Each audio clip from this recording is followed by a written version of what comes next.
Hi friends, ಎಲ್ಲರೂ ಹೇಗಿದ್ದೀರಾ? ಬೆಳಿಗ್ಗೆ ಎದ್ದ ತಕ್ಷಣ ಲಕ್ಷ್ಮೀ ನರಸಿಂಹದೇವರ ಈ ಗುಪ್ತ ಮಂತ್ರವನ್ನ 3 ಬಾರಿ ಜಪಿಸಿದರೆ ಸಾಕು. 3 ದಿನದಲ್ಲಿ ಶಾಶ್ವತ ಪರಿಹಾರವನ್ನ ನೋಡ್ತೀರಿ. ನಿಮ್ಮ ಸಮಸ್ಯೆ ಯಾವುದೇ ಇರಲಿ, ಕೇವಲ 3 ದಿನದಲ್ಲಿ ಪರಿಹಾರ ಆಗುವುದನ್ನ ಕಣ್ಣಾರೆ ನೋಡ್ತೀರಿ. ಕೆಲವೊಂದು ಸಮಸ್ಯೆಗಳು ಕೇವಲ 1 ಗಂಟೆಯಲ್ಲಿ ಪರಿಹಾರ ಆಗುತ್ತೆ. ದಟ್ಟ ದರಿದ್ರತೆಯನ್ನು ಕೂಡ ತೊಲಗಿಸಿ ಅಷ್ಟ ಐಶ್ವರ್ಯವನ್ನು ಅನುಗ್ರಹಿಸುವ ಶಕ್ತಿ ಈ ಗುಪ್ತ ಲಕ್ಷ್ಮೀ ನರಸಿಂಹ ಮಂತ್ರಕ್ಕಿದೆ. ಇದು ಸಾಮಾನ್ಯ ಮಂತ್ರವಲ್ಲ.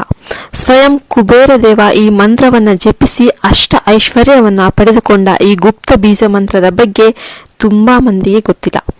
ಎಷ್ಟೇ ಕಷ್ಟ ಇರಲಿ, ಎಂತಹ ಹಣಕಾಸಿನ ಸಮಸ್ಯೆ ಇರಲಿ, ಸಾಲಬಾಧೆ ಇರಲಿ, ತಕ್ಷಣ ಫಲಿತಾಂಶ ಕೊಡುವ ಈ ಲಕ್ಷ್ಮೀ ನರಸಿಂಹ ಮಂತ್ರವನ್ನ ಜಪಿಸುವುದರಿಂದ ದಶ ದಿಕ್ಕುಗಳಿಂದ ಹಣ ಬರಲು ಪ್ರಾರಂಭವಾಗುತ್ತೆ. ಈ ಮಂತ್ರ ಜಪಿಸುವುದರಿಂದ ಗುಪ್ತ ಲಕ್ಷ್ಮಿ ನಿಮ್ಮ ವಶವಾಗುತ್ತಾಳೆ. ಸ್ವಯಂ ಲಕ್ಷ್ಮಿ ನಿಮ್ಮ ಮನೆಯಲ್ಲಿ ಶಾಶ್ವತವಾಗಿ ನೆಲೆಸುತ್ತಾಳೆ. ಈ ಮಂತ್ರ ಜಪ ಮಾಡಲು ಯಾವುದೇ ರೀತಿ ಶುದ್ಧಾಚಾರ ಬೇಕಾಗಿಲ್ಲ. ಬೆಳಿಗ್ಗೆ ಎದ್ದ ತಕ್ಷಣ 3 ಬಾರಿ ಈ ಬೀಜ ಮಂತ್ರವನ್ನ ಜಪಿಸಿದರೆ ಸಾಕು. ಆದರೆ ಇಲ್ಲಿ ನಂಬಿಕೆ ಬಹು ಮುಖ್ಯ. ಈ ಮಂತ್ರ ಜಪದಿಂದ ಸ್ವಯಂ ಕುಬೇರ ದೇವ ಅಪಾರ ಸಂಪತ್ತಿಗೆ ಒಡೆಯನಾದ. ಈ ಕಲಿಯುಗದಲ್ಲಿಯೂ ಕೂಡ ಈ ಲಕ್ಷ್ಮೀ ನರಸಿಂಹ ಮಂತ್ರ ಜಪದಿಂದ ತಿರುಕನು ಕೂಡ ಅರಸನಾಗಬಲ್ಲ. ದಟ್ಟ ದರಿದ್ರತೆ ಹೊಂದಿರುವವರು ಕೂಡ ಅಲ್ಪಾವಧಿಯಲ್ಲಿ ಕೋಟ್ಯಾಧಿಪತಿ ಆಗಬಲ್ಲ. ಅಷ್ಟೇ ಅಲ್ಲ, ನಿಮ್ಮನ್ನ ಕಾಡುತ್ತಿರುವ ಸಮಸ್ಯೆ ಅದೇನೇ ಇರಲಿ ಪರಿಹಾರ ಆಗೋದಿಲ್ಲ ಅನ್ನುವ ಮಾತೇ ಇಲ್ಲ.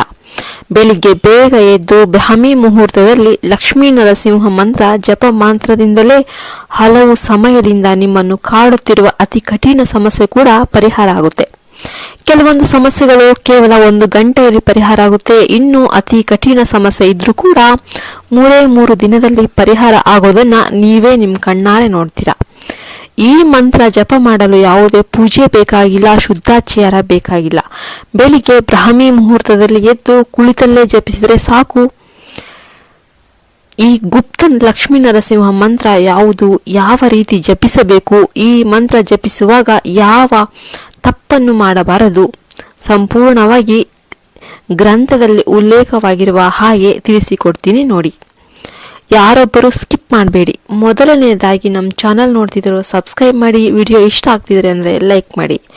ಲಕ್ಷ್ಮೀ ನರಸಿಂಹ ಮಂತ್ರ ನಿಮಗೆ ಒಲಿದು ನಿಮ್ಮ ಅದೃಷ್ಟವನ್ನ ಬದಲಾಯಿಸಬೇಕಾದ್ರೆ ಲಕ್ಷ್ಮೀ ನರಸಿಂಹ ದೇವರ ಸಂಪೂರ್ಣ ಅನುಗ್ರಹ ಬೇಕು.